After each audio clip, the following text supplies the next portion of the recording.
ሰላም ሰላም የተወደዳችሁ እህትና ወንድሞቼ የሆሳና ዩቲዩብ ቻናል ተከታታዮች እግዚአብሔር ይመስገን እኔ በጣም ደህና ነኝ። ሰላምታ ይድረሳችሁ። ሰላም ለእናንተ ይሁን ብያለሁ። ዛሬ በሌላ ቪዲዮ መጥቻለሁ። ያው እየቆየውም ቢሆን መጥቻለሁ። ዛሬ በአዲስ ቪዲዮ ወደ እናንተ እመጣለሁ ማለት ነው። ለዚህ የዩቲዩብ ቻናል አዲስ ከሆናችሁ ይሄንን የዩቲዩብ ቻናል ሰብስክራይብ ማድረጋችሁን እንዳትረሱ። አዲስ ካልሆናችሁ ቤተሰብ ከሆናችሁ ለወንድም እህቶቻችሁ ሼር ማድረጋችሁን እንዳትረሱ። እዚህ የሆሳና ዩቲዩብ ቻናል ላይ ቁም ነገሮችን ታገኛላችሁ ብዬ አስባለሁ። ስለዚህ ሰብስክራይብ ማድረጋችሁን እንዳትረሱ። ወደ ቪዲዮ እንሂድ። በተጠመድንበት ጉዳይ ላይ አላንቀሳቀስ ባለን ጉዳይ ላይ እንነጋገራለን ዛሬ።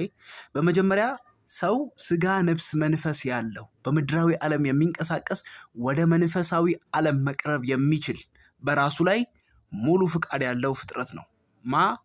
ሰው። ይህ ሰው የሁለት አካላቶች ወይ ደግሞ የሁለት ማንነቶች መጠቀሚያ መሆን ይችላል። አንድ የአምላኩ የእግዚአብሔር ዕቃ፣ ገንዘብ ወይም መጠቀሚያ መሆን ይችላል። ሁለተኛ ደግሞ at the same times ሰው የሰይጣን መጠቀሚያ መሆን ይችላል ማለት ነው።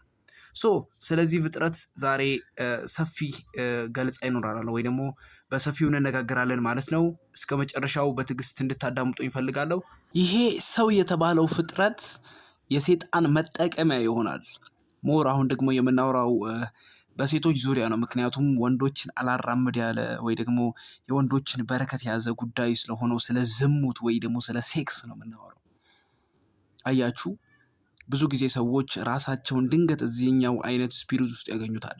ዝሙት የሚባለው መንፈስ ውስጥ ራሳቸውን ያገኙታል። በሴክስ ተጠምደው አእምሯቸው ከሴክስ ውጪ ማሰብ እንዳይችል አድርጎ ሰይጣን መጠቀሚያ ያደርጋቸዋል። ወንዶችን ደግሞ ለመጣል የሚጠቀሙ እንደ መሳሪያ የሚጠቀምባቸው ሴቶችን ነው። ስለዚህ በዚህ ጉዳይ እናወራለን። ወንዶች ስለተጠመዱበት ወይ ደግሞ ሴቶችን በዛ ጉዳይ ተጠምደው ግን ሴቶች እንደ ዋና ግብአት ሰይጣን የሚጠቀምባቸው ስለ ዝሙት ወይም ስለ ሴክስ እናወራለን። ብዙ ወጣቶች ወይ ደግሞ የብዙ ሰዎች ድክመት የሆነው በረከታቸውን የያዘ ከበረከታቸው እንዳይደርሱ የሚያደርግ ወይ ደግሞ በረከታቸው ላይ እንዳይደርሱ የሚያደርግ መሳሪያ ነው። አብዛኛውን ጊዜ በዚህ አይነት ስፒሪት ውስጥ ያሉ ሰዎች ሲናገሩ ድንገት ነው ራሳቸውን እዚህ ውስጥ እንደሚያገኙት የሚናገሩት። ኖርማል በሚመስል ጉዳይ ይንቀሳቀሱና ድንገት ግን ራሳቸውን ዝሙት የሚባለው ወይ ደግሞ ሴክስ የሚባለው ስፒሪት ውስጥ ራሳቸውን ያገኙታል።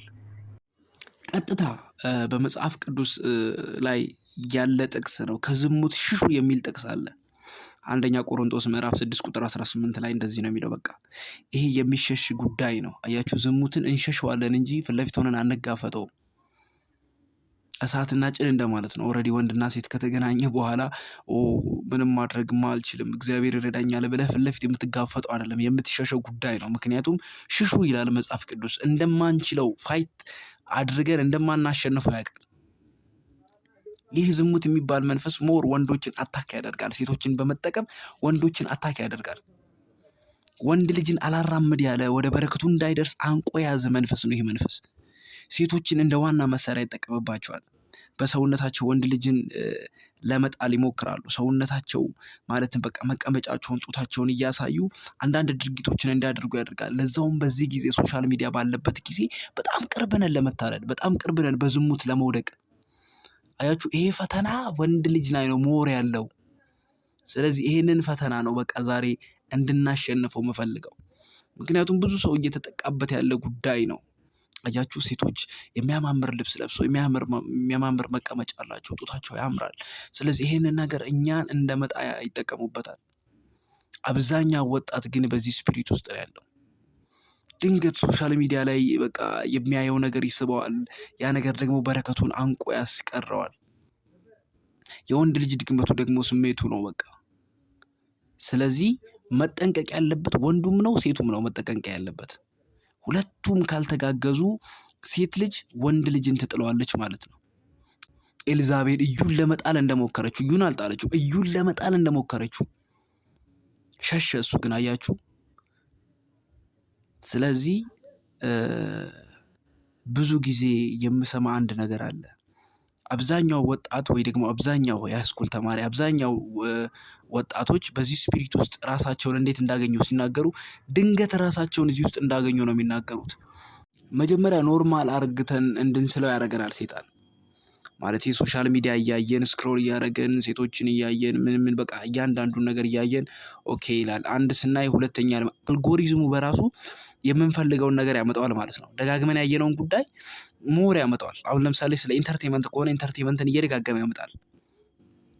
ይሄ ወሲብ ቀስቃሽ የሆኑ ነገሮችን የምናይ ከሆነ እነዚህ ነገሮችን ነው እየደጋገመ የሚያመጣው። ስለዚህ ያውቀዋል ማለት ነው አልጎሪዝሙ ፍላጎታችንን። አያችሁ አይምሯችን እንደ ኖርማሊ ስለውና ያህል እቺ ልጅ ምናምን እንላለን። ከዛ ሁለተኛ ጊዜ ያመጣናል። ሳናውቀው እዛ ስፒሪት ውስጥ ራሳችንን እናገኛለን።